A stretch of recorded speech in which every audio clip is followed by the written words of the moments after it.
Everyone. My name is Phil Giunta, and for those of you who are unfamiliar with me, which is probably most of you, I'm a speculative fiction writer and the author of three paranormal mystery novels, including By Your Side, Testing the Prisoner, and Like Mother, Like Daughters. And I've also written a number of short stories in the speculative fiction genres, and I'd like to share one of those with you today in the hopes of launching a series of readings here on YouTube. The story I'd like to share with you first is called Take a Cue from the Canine. It was an honorable mention winner in a short story contest just last year in 2019, sponsored by the Bethlehem Writers Group in Bethlehem, Pennsylvania. They were looking for animal stories. This one is about a boy and his dog who are loyal to one another until the bitter end and beyond. And with that, I give you from March 2019, Take a Cue from the Canine. Huddled inside the cramped compartment of the roll-top desk, Joel flinched as the beagle scratched and pawed at the antique wood slats. Rusty, no. He ran a soothing hand over the dog's belly. It's going to be okay. We just need to be quiet for a little longer. Joel knew his best friend was not only scared, but probably still in pain. Resting his head against the hard surface, Joel tried to ignore his own set of freshly inflicted bruises. A liquid lunch had cost Uncle Larry yet another job, sparking his worst whiskey-fueled rampage in months. Joel's attempts to calm him had been rewarded with the usual beating, but the confrontation had turned life-threatening after Larry kicked Rusty across the living room and pulled out a sawed-off shotgun from beneath the couch. When he'd stood up too quickly and toppled backward, blasting a hole in the ceiling, Joel snatched up Rusty and fled across the yard to the garage. 10 minutes had passed since then. Maybe he's too wasted to come after us.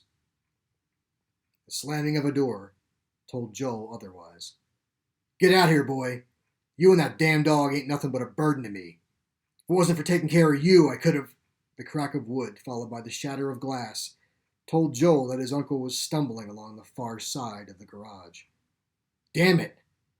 Look what you made me do. I was going to sell that son of a bitch. You'll pay for it, Larry drew in a sharp breath and launched into a bout of violent coughing. Joel closed his eyes, hoping the bastard would die on the spot. You make me hunt for you in here, boy, and swear to God you'll join your mother. The heavy footfalls of Larry's work boots drew near until a shadow passed along the thin band of stark white light beneath the tambour door, inches from boy and dog.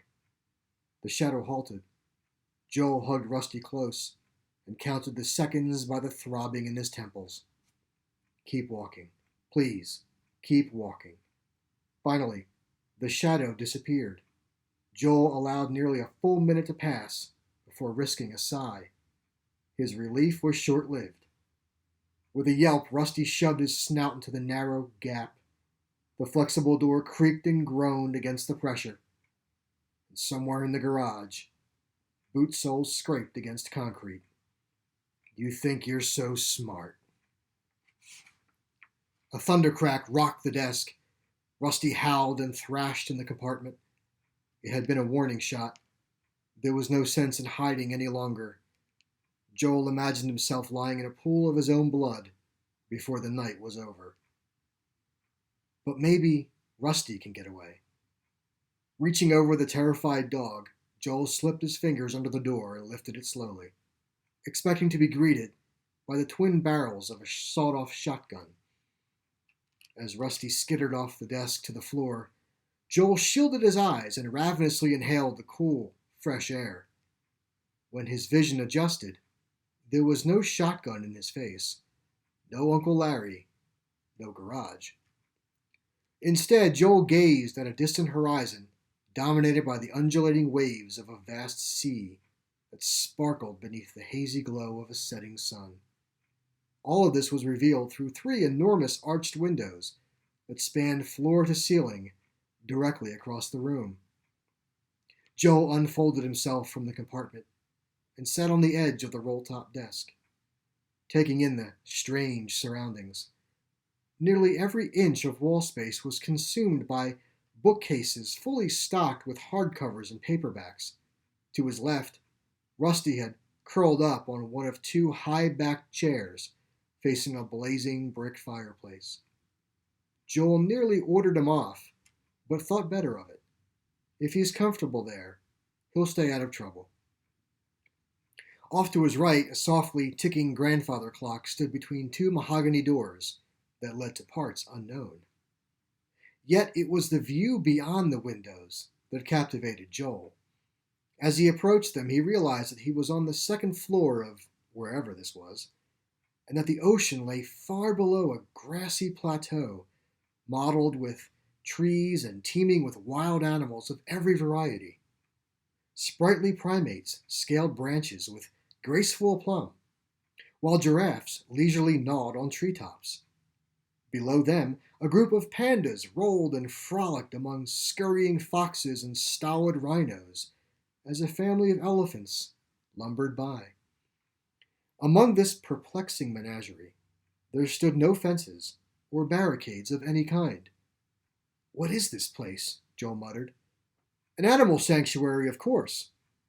Joel whirled at the unfamiliar voice, his gaze darting around the room until he noticed the steady puffs of smoke rising from the closest of the two high-backed chairs.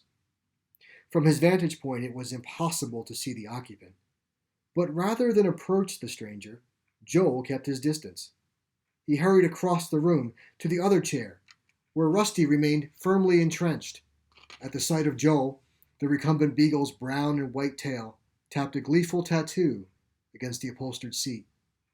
"Man's best friend." Joel folded his arms. "You could have warned me someone else was here." He motioned for the dog to move. "Let's go, off the furniture." "He seems content where he is." In the other chair, a middle-aged man leaned forward and removed a curled ebony pipe from beneath an enormous handlebar mustache, made even more striking by the fact that there was no other hair on his head. "No need for apprehension, young man. You're safe here. This is a sanctuary of life. Take a cue from your canine and relax. I'm Finley, the caretaker, at your service." Joel sat on the arm of the chair, but his own arms remained firmly folded across his chest. "I'm Joel. This is Rusty. Welcome to my home. You live here?" Finley nodded, "along with my wife and innumerable creatures of land, sea, and air." "How large is this sanctuary?" "As large as it needs to be." "What does that mean?" "You'd have to see it for yourself." "I'm not even sure how we got here." Finley waved his pipe toward the desk behind them. "You crawled out of my roll top. Well, that's a first even for this place. The question is, how did you get in there?" "Well, when we climbed in, the desk was in my uncle's garage. We were hiding from him." "Hiding from your uncle? Why?" "He was trying to kill us." Joel lowered his gaze. "He's an angry drunk, and I'm usually his punching bag, but this time he had a gun." Finley took a long draw from his pipe. "And where are your parents?" "My father walked out when I was 6. My mother died of cancer about a year ago." "I'm sorry." Whatever." Finley rose from his chair and straightened out the maroon turtleneck over the top of his jeans. He walked to the window and gazed out at the plateau.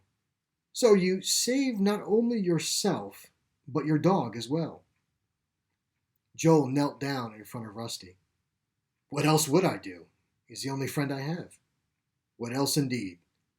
Finley grinned. "And how old are you, if I may ask?" 15. "Going on 30. But then I suppose that's to be expected given your circumstances." Finley glanced at the grandfather clock. "Would you like a tour of the sanctuary before it gets dark?" "Is it safe to bring Rusty?" "Of course, there's no aggression among our animals. Come along." As Finley led the way toward the door, Joel pointed to several framed degrees and certificates on the wall above the desk. "You're a veterinarian?" "I was. Been retired for some time. This place is my life now, in a matter of speaking." "I'd like to work with animals someday." Finley merely smiled and took another draw from his pipe. "Rusty, stay close." Standing at the edge of the plateau, Joel marveled as the sun began melting into the horizon painting clouds and sea alike in a deep, rippling orange. To a city boy who had rarely seen an open space larger than an empty parking lot, it might as well have been the edge of the world. I have never been to the ocean before, and I've never seen most of these animals here except on TV. During their tour, Finley had shown Joel dozens of species and habitats, from placid snow monkeys soaking in steaming hot springs to mountain goats scaling sheer rock walls hundreds of feet high. Now, as squawking seagulls circled and dropped out of sight, Joel peered down at a beach covered with marine life. Curious seals waddled and bounced between barking sea lions and whistling walruses, while the fins of porpoises, sharks, and orcas occasionally surfaced beyond the shoreline. Joel turned to Finley, standing far off to his left. How did you manage to get all these animals here? Oh, I did nothing. They all end up here eventually. Some by air, others by water. Finley pointed his pipe toward the sky far off to the right, and the rest take a more fabled route. Joel followed his gaze to a long, shallow arch that extended from a low-hanging cloud near the horizon to a point somewhere beyond a dense tree line on the far side of the plateau. How did I miss that? Shielding his eyes against the ocean's glare revealed that the arch was a bridge, across which thousands of animals of every size and shape marched toward the sanctuary grounds. So focused was Joel on the approaching stampede that it took him a moment longer to notice the various colors of the bridge. Is that? Finley nodded. Welcome to the sanctuary at the end of the Rainbow Bridge. No, but that means that Rusty and I... Joel closed his eyes and dropped to his knees. That wasn't a warning shot. Oh, God, no. When he opened his eyes again, Rusty stood before him. With a whimper, the dog cocked his head to one side. I'm sorry. Joel leaned forward, resting his head against Rusty's. I was trying to save you. I'm so sorry. Finley lowered himself to the ground beside boy and dog. Listen to me, Joel. You're both going to be fine. How could you say that? Because this is paradise. You and Rusty will never again know pain, abuse, or fear. Only peace and happiness. Besides, you said you wanted to work with animals. Now's your chance. To do what? Joel sat back and wiped his eyes. Rusty stretched out beside him. Well, the wild ones need a little attention from us. Finley waved his pipe toward the Rainbow Bridge. But the others that cross over are house pets, like Rusty, and the purpose of this sanctuary is to reunite them with their human companions when the time comes. That's what my wife and I do as caretakers. Yeah, but why me? Why did I end up here? Finley shrugged. You were chosen, as my wife and I were.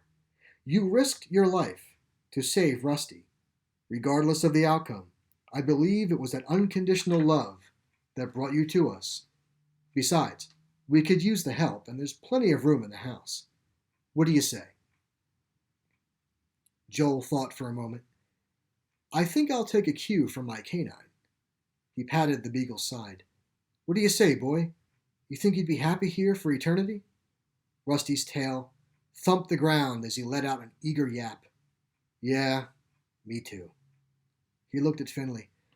One condition. Can I see my mother again? As I said, the caretaker gazed beyond Joel. Reunions are a specialty. Joel glanced over his shoulder at the woman strolling toward them across the plateau. Finley, we got a deal. Well, I hope you enjoyed Take a Cue from the Canine. If you'd like to read that story for free, it's available on the Bethlehem Writers Group's website, and I'll include that link at the end of this recording, as well as a link to my own website, where I have several short stories available for free, also links to my books and events that I hope to attend later this year, provided that this crisis subsides and we can all return to a normal life. But until then, thank you very much for watching. I hope to return soon with some more readings. Stay safe and healthy. Bye-bye.